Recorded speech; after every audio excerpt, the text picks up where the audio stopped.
Alors on a commencé par le détroit de la Sonde et on a eu plusieurs jours sans vent du tout, où le bateau dérivait sous une chaleur terrible.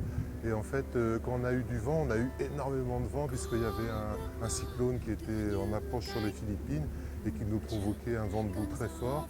Et donc on a eu vraiment des conditions avec des vagues de 4,50 m, 5 mètres, où le bateau montait chaque vague et retombait de l'autre côté.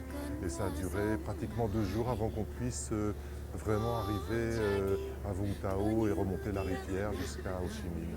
Le climat est très différent, la couleur du ciel est différente, il y a énormément de bateaux de pêche, de filets, beaucoup plus, peut-être qu'il y a beaucoup plus de poissons peut-être qu'en Europe.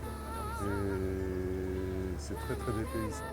Alors on a encore du vent de boue, mais c'est normal puisqu'on va à Hong Kong dans l'idée de faire un record où on sera au portant, là on pourra aller très vite, mais pour aller contre le vent, forcément ce ne sera pas très rapide. Et on a prévu 4 à 5 jours de mer pour aller là-bas. Alors Shenzhen, on ne connaît pas du tout, donc pareil, on va sûrement être très dépaysé, comme on l'est ici à Ho Chi Minh. Et on va découvrir avec intérêt la Chine et sûrement rencontrer beaucoup de personnes intéressantes aussi.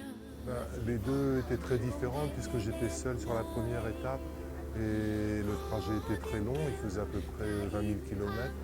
Et la deuxième étape était plus courte, j'avais l'équipage, mais heureusement parce que c'est vrai qu'on avait beaucoup d'obstacles.